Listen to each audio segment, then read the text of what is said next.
Pretty difficult question, I'm sure you'll agree. First thing I'd like to ask is there anyone out there who'd like to swap places with me? Because, hand on heart, I have no idea how future distribution will be in the next 10 years. The best I can hope to do, I guess, is to share with you the assumptions that we've made at LV. We're just going through our annual planning process. We plan for 5 years at a time. And we kind of try and answer these questions about how will distribution evolve, but we don't have the answers. We just have to make kind of assumptions. And I'll share with you what our assumptions are. I'll be interested to hear whether or not you agree or disagree with them. So the things I'm going to talk about are recent experience. And I'm going to focus particularly on the last 5 years. It just so happens that I and the rest of the management team at LV have just finished 5 years there. So it creates a nice window for us to reflect on in terms of what's changed during that period. I'll do that from a market perspective because I think it gets really boring if I just talk about LV, but I will share a few things that we've experienced at LV in the hope that they might be useful to you. I'm then going to go on and talk about Black Swans. Does anybody know what I'm talking about? There's a few people, a few consultants in the room. Sorry. Black Swan is not the name of my local, it's the name of a book which was written about uncertainty and our inability to cope with uncertainty and to predict things into the future. And then, having said that, I will make some predictions, and you'll either love me or hate me for the predictions I make, depending what your job is. So in terms of what's changed in distribution over the last 5 years, some of these are statements of the blindingly obvious. 3 things I think have changed massively in personal lines. Clearly, aggregators has been the one thing which has completely transformed the market. I'm not telling you anything new there, but I do have a couple of insights to share with you in a minute. I think the other 2 changes are a consequence of what's happened in the aggregator space. So in terms of brand spend, brand used to be everything. It was an advertising war 5 or 6 years ago. Churchill, Direct Line, everyone really was toughing it out by spending more and more on their brands. We have to accept that today, when LV spends £1 on advertising, we get probably 50% of the response that we would have done 5 years ago. So brand spend has become far less effective. And one thing we should talk about is what is the value of brands going forward. And then I think the second consequence is that aggregators have forced brokers to redefine how they operate, particularly in the personal line space. And I've also got some thoughts on that. In terms of commercial lines, commercial is a much smaller part of our business at LV. It's about 10% of our business. So I wouldn't claim to speak with any knowledge whatsoever on the subject. But having said that, it seems clear in the space that we operate in that 2 things have changed. Firstly, the consolidators have had a huge land grab and gathered in as much business as they can. And then secondly, I think in the SME market, we've seen the emergence of new distribution opportunities. And at LV, we've capitalized on some of those, and I'll explain how. So I think those are the 5 major changes. In terms of aggregator motor, I think we've all been wondering for the last 2 or 3 years, where will it end? How much market share can aggregators take? And interestingly, this is data provided by eBenchmarkers. It represents motor sales in millions of units in each half-year segment. So if you add the 2 half-year segments together, you can see it amounts to about 7 million motor sales a year. The private motor market, as you probably know, is about 24 million. Fewer than half would shop around every year, which leads you to the conclusion that aggregators now probably have about 80% of all the new business transactions in the car insurance space. So they're getting pretty much towards saturation. But the interesting thing about the last 12 months in particular is that you can see the rate of growth in the previous 12 months, so through to the middle of 2010, had started to slow, and it reached 5.5%. But over the last 12 months, that rate of growth has accelerated. And I think we all know the reason for that.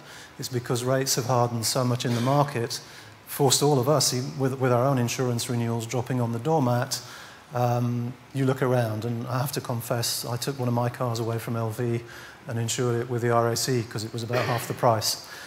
I will say no more than that. But you know, there is an opportunity here for us to have gathered in volume while this is happening. I can predict with certainty we won't see that rate of growth next year. There is going to be a tapering, I think, of growth. In the home insurance sector, aggregators are gaining momentum, but you can see from the absolute figures here, rather than 3 or 4 million in every 6 months, we're looking at about 1 million. So the markets are roughly the same size, yet the aggregator model hasn't penetrated home insurance quite so effectively in the way that it has in car insurance. And in fact, the reverse is happening in terms of growth. You can see that the previous 12-month period, there was very strong growth, and yet very limited growth in the last 12 months. I think the prognosis is different to motor, because I think here, if we get a rate hardening episode where rates harden, let's say 10%, which they probably need to do in household, then the aggregator model could really gain some traction. So if aggregators have dominated the market, I guess we have to ask the question about brands. Are brands less important going forward? And I think it's fair to say that even if you look at the very big brands like Direct Line and Churchill, they are spending less now than they were 5 years ago, because it's not economic to spend the levels they were doing. From our own perspective in LV, when we first started with the rebrand, we used to advertise in newspapers. Just to give you an example, we don't spend anything in newspapers at all now, because that brand has become completely uneconomic. Sorry, that channel has become uneconomic. But having said that, I think brands remain extremely important, and they will be a key factor in distribution going forward. And I say that for these reasons. I think, with apologies to any aggregators in the room, the blunt facts of the matter are that business that we and the other insurers write outside of the aggregator channel is generally more profitable than in the aggregator channel. So if you can get that business without going through an aggregator, you would want to do so. I think secondly, aggregator customers are wary of non-brands. If you've done an aggregator quote yourself, the price at the top is cheaper by 10%, and it's provided by Penguin Insurance. For the sake of example, I hope there isn't a Penguin Insurance, there probably is. Then you're probably not going to buy it. You'll probably go and look at the second one and see if it's a well-known brand. And then thirdly, I think there is this symbiotic relationship between our brand spend and what the aggregator does, and it works in two ways. There is a halo benefit in that people who go to aggregator sites, some people just use them for reference, and then obviously they come to us direct, or they go to Churchill direct, or whatever. But interestingly, I think one conclusion we've drawn is that you could actually treat the aggregator channel as an advertising medium for your brand. And if you think about it, if you wanted to get your brand in front of 7 million insurance buyers, where better and where more targeted could you be than to stick it on the front page of an aggregator site? Because that is your target audience. There is nobody there who isn't there to buy car insurance. So there is a benefit in having your brand there. So it's kind of, there's a sort of mutuality to it. So I think brands will remain very important. Just to prove that point, there's an example here provided by Confused.com, which shows that even when you're third on the list, so you've got two people cheaper than you on the aggregator screen, you can still sell policies. To the left of the yellow line, you can see a range of conversion rates between 0.8% and 1.5%. That compares to a first place conversion rate of between 6 and 8%. So you can see actually even being third, you're still getting perhaps 20% of the sales if you have a strong brand. If you're down at the other end, and you can see it goes down as low as 0.1%, you're getting much lower conversion even though you're third on the list. So conversion for stronger brands in third place, just as an example, is 15 times higher than it is for weaker brands. So that tells me there is a place for brands in the aggregator world. Quickly moving on to the broker model, I think the broker model has had to redefine itself. I think in many respects, brokers have been much quicker and have put insurers to shame in how quickly they responded to the aggregator threat to their business. And over the last 2 or 3 years, we've seen situations where more than 50% of the business transacted through aggregators was actually transacted through panels. So the brokers are actually writing more than the direct brands. Clearly, they've had to sacrifice commission to remain competitive and even move to negative commission. They've replaced that with ancillary income, and I will use the R word. Referral fees have been a big part of that, obviously. And I guess the interesting challenge going forward is that with referral fees potentially being far less remunerative than they have been, what's going to happen? I think we've seen, I've put that insurer profitability not well understood. And I'm talking there about by insurers, not by brokers. Why should the broker care? But we've seen some insurers, and I'll name them, Equity Red Star, NIG, Corinthian, who've been active in the broker segment and have pulled back from it because aggregator business written through that channel, broker business written through that channel turned out to be actually pretty uneconomic. So I guess the big question is, as rates have moved to reflect that difference in the viability of channel, how will the brokers and the aggregators coexist in future? And I have some thoughts on that. Just a couple of slides to finish on recent experience. So this is LV's experience of how those changes in the channel have presented us with an opportunity and how we responded to it. These are motor sales expressed monthly. I've blanked out the column on the left just for commercial confidentiality and to keep the OFT off my back and all that stuff. But the low point there is 2006, and you can see the three lowest bars there of colour represent traditional business. So that's basically call centre is the green, the pale blue is web, and the dark blue on top is aggregator. As we opened up our business to exploit those distribution channels, our sales went from about 10,000 a month in 2006 to 100,000 a month at the end of last year. So I think that gives you an idea of the impact that aggregators can have on distribution. And I think what it's caused is quite a seismic shift in market share. Those numbers look quite stark in terms of the growth, but we've grown less rapidly than Admiral, possibly less rapidly than Swiftcover and Esure in the aggregator segment. And I think that change in distribution has had a massive impact on the market. So the big players like RBSI and Aviva have given up market share to ones who've embraced the new distribution channels.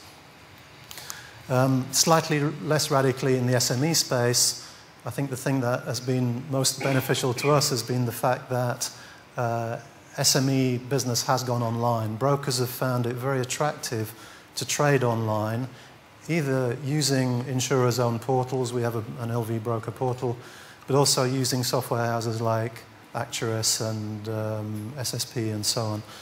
And you can see from these figures that we started with basically all our business through the traditional segment, which was through telephone and fax and email. That sector is now shrinking, and online trading with brokers for SME has taken over. So that's kind of my reflections on what's happened. In terms of projecting that forward and saying what does it mean for distribution in the future, I thought it was interesting to reflect on this book about black swans. It's about the subject of things which are highly improbable. And the reason it's called Black Swans is that the guy who wrote it noticed that up until about 1670 or something, the entire world thought that black swans, in other words the bird rather than the pub, didn't exist. And then they were discovered in Australia, and everybody thought, isn't that amazing? Something happened which was unthinkable. And the book is, the guy who wrote the book, he's a philosopher and an investment banker, if you can imagine those two together. And he's more interested in the investment banking side, I think, because that's what pays the bills. But what he wanted to reflect on was our inability to predict things into the future which are unlikely. We're much more comfortable with things which are likely to happen. And so the Black Swan events are those which are not thought possible. They're outside the realm of the possible.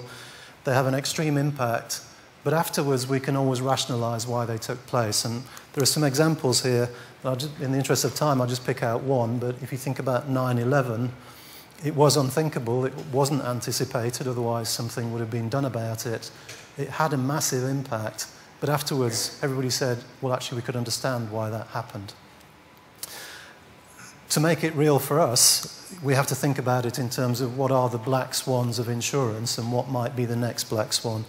And I guess if you think back to 1985, if you think of when Peter Wood launched Direct Line, brokers thought it won't last, and in fact many insurers at the time said this just won't work. And of course it came to dominate the market. Exactly the same thing has happened with aggregators, and in fact I remember discussions when I was at Churchill in 2003, 2004, do we get on board with Confused? And we chose to turn the other way and ignore it for a while. And of course nobody can ignore it now. I think there's only one exception.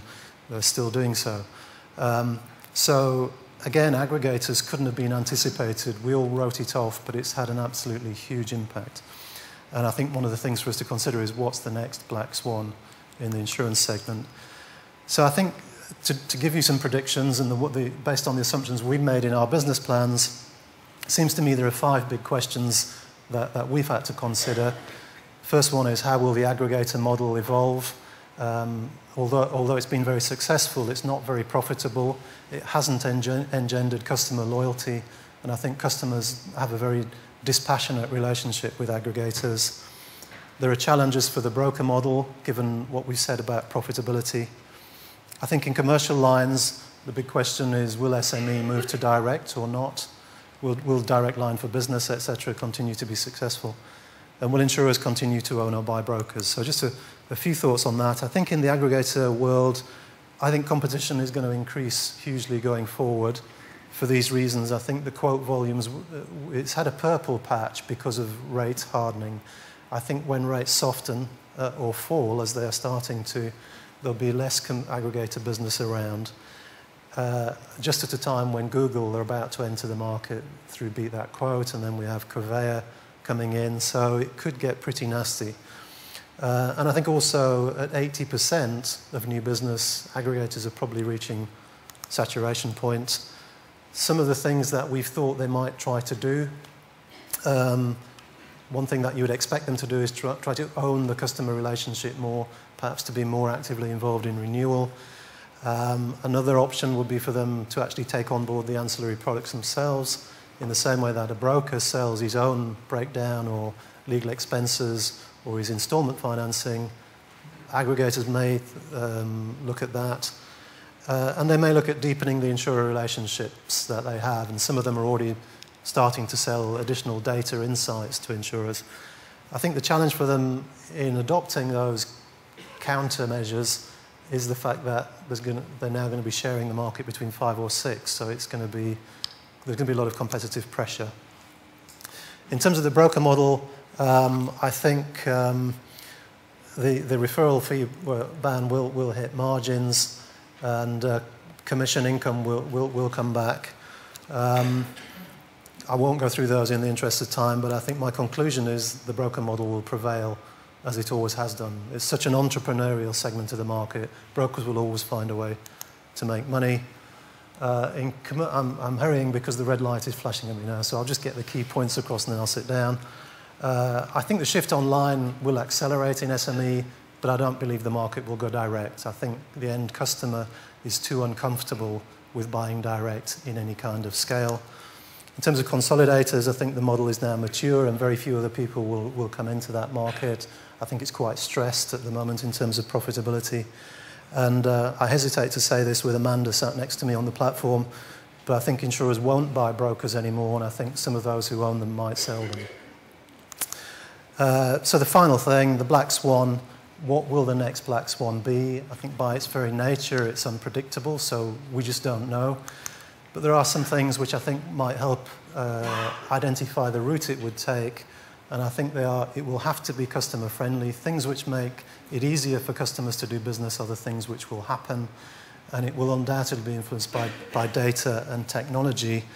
I just want one sort of final interesting insight there is that I had tended to think that there might be a split between older people and younger people, but looking at our own data, for the people who've joined us recently who are over 70 years of age, 57% of them joined us online, which tells you that that sort of age distinction is becoming a myth and everybody is moving online.